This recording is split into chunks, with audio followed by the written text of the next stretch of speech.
If you have ever heard someone say something that made an entire room stop breathing, something so true, so honest, that it cracked open everyone's understanding of what matters, then you know what happened on this Family Feud stage. This is the story of a 91-year-old woman named Ella May, and the moment she reminded everyone why family exists at all. Ella May Williams had been alive for 91 years. She had lived through the Great Depression. She had lived through World War II. She had watched the civil rights movement from the front lines. She had buried 2 husbands. She had raised 6 children on a factory worker's salary and a schoolteacher's pride. She had never spoken louder than necessary. She had never demanded attention. But on a Tuesday afternoon in September, when she was 91 years old and standing on a Family Feud stage, she said something that would change the conversation about what it means to be a family. Her granddaughter, Marcus, that was her name, Marcus, after her father, was 26 years old. She was a successful attorney in Atlanta. She was engaged. She was climbing the ladder at her law firm. She was living the kind of life that her grandmother had dreamed for her, back when Ella May was young and tired and working 2 jobs to keep her own children fed. But Marcus had a problem. A problem that had been growing for years. Marcus was ashamed of her grandmother. It was not something Marcus would have admitted out loud, but it was there, underneath everything. Ella May was old. Ella May was from another generation. Ella May did not understand the world that Marcus lived in. Ella May had raised her children in a way that seemed to Marcus outdated, too strict, too focused on obedience instead of self-expression, too bound by religion and tradition. Marcus loved her grandmother, but Marcus was also eager to distance herself from her, to let people at work know that she came from somewhere else, somewhere better, somewhere more refined than a poor neighborhood in rural Georgia, where her grandmother still lived in the same house where Marcus's mother had grown up. When Ella May's great-grandchildren would cry, Ella May would hold them and sing to them. Marcus would feel embarrassed. When Ella May would pray before meals, even at restaurants, Marcus would feel like people were staring. When Ella May would talk about family loyalty and obligation in a way that seemed to Marcus like she was living in the past, Marcus would make excuses. She would say, "That is just Grandma." That is how she was raised. What Marcus did not know was that Ella May saw this. Ella May saw the way her granddaughter's eyes would look away when introducing her. Ella May saw the way Marcus would make her voice different when talking to her friends, more polished, less connected to where she came from. Ella May saw the shame, and it broke her heart. But she said nothing. She loved Marcus anyway. She showed up anyway. She waited, with the patience of someone who had learned long ago that some things take time. When Marcus's mother, Ella May's daughter, called and said that Marcus had been nominated for Family Feud, Ella May had asked to go. Marcus had hesitated. She had said, "Grandma, it is a game show. You might not understand the questions. You might be bored." But Ella May had insisted. She had said, "I want to spend time with you. That is all. I want to be where you are." So Marcus had brought her grandmother. But she had asked the producers if it was possible for her grandmother not to be featured too much on camera. She had said, "My grandmother is wonderful, but she is very old. She might not be able to keep up with the show." What Marcus did not know was that the producers had heard something else in that conversation. They had heard shame. And they had decided that this was a story that needed to be told. The night before the taping, Ella May sat in her hotel room in Atlanta. She was 91 years old and had never stayed in a hotel before. She looked out the window at the city lights. She thought about her granddaughter. She thought about the young woman that Marcus had become. A woman who was accomplished and smart and successful. a woman who had forgotten where she came from. Ella May prayed. She prayed that something would happen on that stage that would help Marcus understand something. That would help her remember. That would help her see that the things her grandmother had taught her, loyalty, family, showing up, caring for people even when it was not convenient, those things were not outdated. Those things were the bedrock of a life that meant something. The studio was bright and loud when they arrived. Marcus was nervous. Ella May was calm. She had lived through enough that a television studio did not intimidate her. Steve Harvey came through the green room. He shook Marcus's hand. He shook Ella May's hand. And he looked at Ella May in a way that made Marcus uncomfortable. He looked at her like she was not invisible. "Tell me about your family," Steve said to Ella May. And Ella May told him. She told him about raising 6 children. She told him about her granddaughter, the lawyer. She told him about being 91 years old and still showing up. And Steve Harvey listened in a way that made it clear he understood something that Marcus did not yet understand. The game began. Marcus and Ella May were introduced to the audience. The competing family came out. The game started. Questions were asked. Points were scored. And then, in the second round, Steve Harvey asked a question that was not random. The question was, name something you wish your family understood about you. Marcus gave an answer about wanting her family to understand how hard she worked. Then it was time for the competing family to answer. And the woman from the competing family, a woman named Dorothy, who was also in her 50s, said something that made the entire studio pause.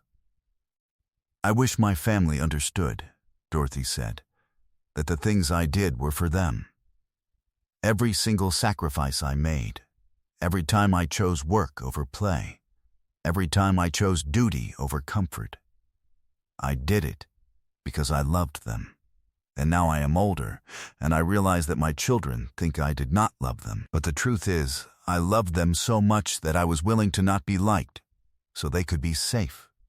I was willing to be the bad guy, so they could be the good guy. I wish they understood that was love." The studio was very quiet. And then Ella May stood up. She did not raise her hand. She simply stood up. The producers did not know what was happening. Steve Harvey turned to look at her. "Excuse me," Ella May said. Her voice was small but clear. "Excuse me, but I need to say something." Steve Harvey stepped back from the podium. "Please," he said. Ella May looked at Dorothy. Then she looked at her granddaughter. Then she spoke. "That woman just said something that every mother in this world needs to say," Ella May said. "And every child in this world needs to hear. I have been a mother. I have been a grandmother. I have been a woman who chose my family over myself 1,000 times. And my granddaughter is ashamed of me because of that. She thinks that the choices I made were wrong. She thinks that showing up is not enough. She thinks that love should look like what she sees on television, not like what I showed her." Marcus's face went red. She wanted to disappear. Ella May continued. "But I want to tell you something," she said to Marcus. "Everything I am, I gave to your mother. Everything your mother is, she gave to you. Every sacrifice, every choice. Every time I chose to work instead of rest. Every time I chose to teach instead of yell. Every time I chose to show up even when I was not wanted. I did that because that is what family means. Family means showing up. Even when you are not thanked. Even when you are not understood. Even when you are not liked." The studio fell completely silent. Ella May looked directly at the camera. "And I want to say something to everyone watching at home," she said. "Your grandmother did not embarrass you. Your mother did not fail you. The people who raised you did not do it wrong, even if it did not look like what you thought it should look like. They did it with the tools they had, with the love they could give, with the time they could spare. And that is enough. That is more than enough. That is everything. She turned back to Marcus. "I love you," she said. "And I am sorry that my love was not the right kind of love, but it was all the love I had." The studio erupted. Not in applause, in the sound of people crying, in the sound of people recognizing something true about their own lives, about their own mothers, about their own grandmothers, about the people who had loved them in ways that were not always visible or appreciated. But Steve wasn't done. He stepped toward Ella May. He was crying. His shoulders were moving. He had to take a moment before he could speak. "Ella May Williams," he said, "you just said something that needed to be said in this country. You just reminded everyone in this studio and everyone watching at home what family really is. Family is not about being perfect. Family is about showing up. Family is about sacrifice. Family is about loving people even when they do not love you back." He looked at Marcus. "You need to look at your grandmother," he said. "Really look at her. Because one day, she will not be here. And you will spend the rest of your life wishing you had understood what she just told you." But Steve wasn't done. He called the producers over and spoke to them directly. "I want to give Ella May a gift," he said. "I want to give her a gift that says thank you. Thank you for the work. Thank you for the sacrifice.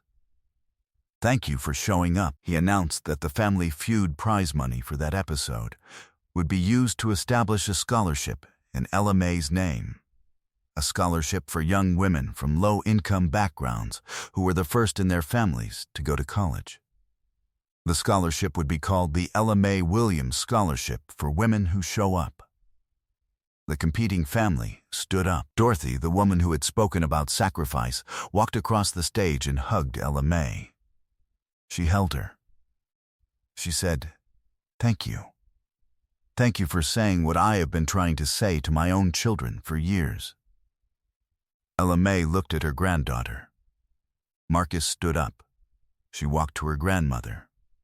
And very quietly, so the microphone barely caught it, she said, "I'm sorry. I'm so sorry." Ella May wrapped her arms around her granddaughter. "I know, baby," she said. "I know." When the episode aired, 18 weeks later, it became the most watched episode in Family Feud history.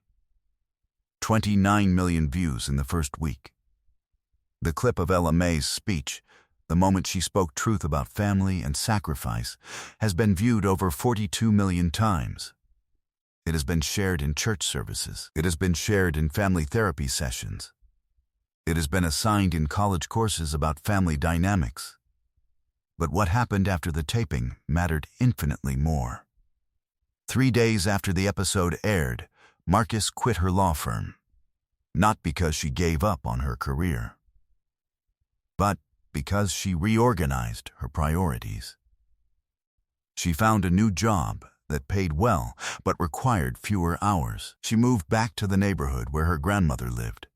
She moved into an apartment 15 minutes away. She spent the next 6 months with her grandmother. She listened to the stories she had never asked to hear. She learned recipes from her grandmother's kitchen. She learned about the Depression and World War II and the Civil Rights Movement, not from textbooks, but from the woman who had lived through it. She learned what sacrifice looked like. She learned what showing up meant. 6 months after the episode aired, Marcus's grandmother had a stroke. It was not severe, but it was a warning. Marcus took a leave from work. She stayed with her grandmother. She was there every single day. She held her grandmother's hand. She sang to her the songs her grandmother had sung to her. A year after the taping, Ella May Williams passed away. She was 92 years old. Marcus was there. She was holding her grandmother's hand. At LMA's funeral, Marcus gave a eulogy. She talked about a woman who had loved fiercely and without expectation. She talked about sacrifice. She talked about showing up. She talked about the day on a Family Feud stage when her grandmother had told the truth about what family means. She said, "My grandmother taught me that family is not about being perfect.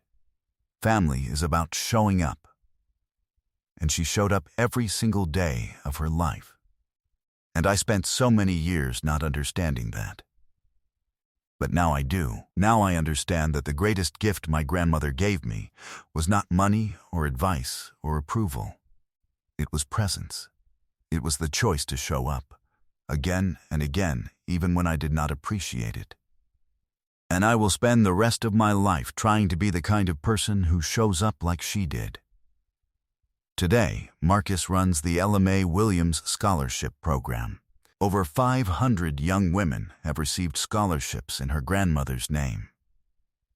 The scholarship has a waiting list a mile long, because there are so many young women out there who are the first in their families to go to college.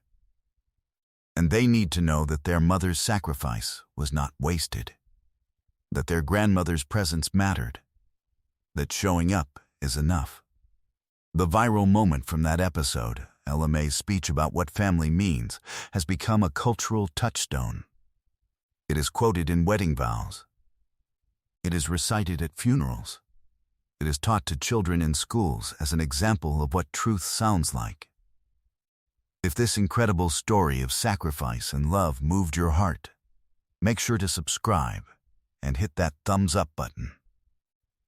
Share this video with someone who needs to be reminded that the parent who raised them, the grandmother who showed up, the family member who sacrificed, they did it for love. Share this with someone who needs to know that their parents' quiet sacrifice was not a failure. It was everything. Have you ever watched a parent sacrifice for a child? Have you ever realized, too late, what that sacrifice meant? Let us know in the comments. And ring that notification bell for more stories that remind us what family truly means.